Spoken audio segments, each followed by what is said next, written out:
Hey guys, welcome back to today's video. Today we have Kasparian, a commentator on the Young Turks, versus Donald Trump. Actually, I'm going to be coming up with a new subscriber special for my 3,000 subscribers. I think you guys might like it. It's a little bit different from what I normally do. It's not like anything that I'm recording myself doing. It's just going to be... It's different. You'll see once it comes out. But yeah, so we're just going to do Kasparian versus Donald Trump. Pretty much Kasparian, she definitely has a lot of minority appeal. But Trump definitely would have a lot more white working class appeal than she does. So I think the two really pretty much cancel each other out when we're looking at where a drastic landslide would go to, going up to the Northeast. Honestly, Trump is by far a much stronger candidate than she is, which is one thing we're going to talk about. I don't know why Fox News doesn't let you put Maine at large in a toss-up, because that really should be considered a toss-up. Oops, I put Vermont. But she was a very avid supporter of, I guess, quiet, but very, you could tell she was a Bernie Sanders supporter. States like, actually, Ohio and Iowa wouldn't be toss-ups. Now we're going to fill in all the Trump states.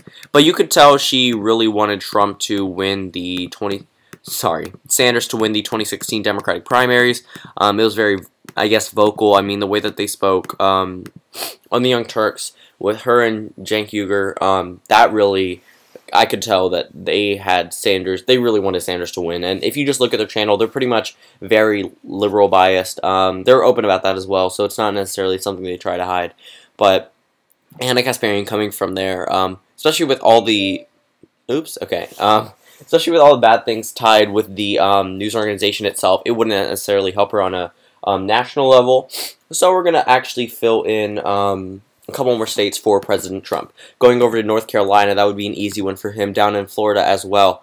Even with Puerto Rican immigrants coming in, I don't see a way Kasparian, especially in debates, she isn't necessarily the best debater or the best speaker either.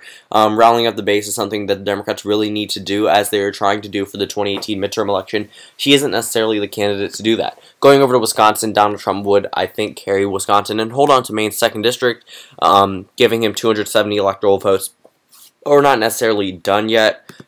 Virginia, I think that one would stay blue. Going up to New Hampshire, though, honestly, I think Trump could narrowly carry New Hampshire. His approval rating has since gone up nationwide, up to 40%. Don't applaud about that. That's not good. But it's still good for him, I guess. But it's not necessarily something that would win him the 2020 general election. But if it continues to go up to like 50%, then everything would change. If his approval rating gets above 45%, I will pretty much redo every single major Democratic candidate election prediction, and Donald Trump would by far have a much greater chance at winning.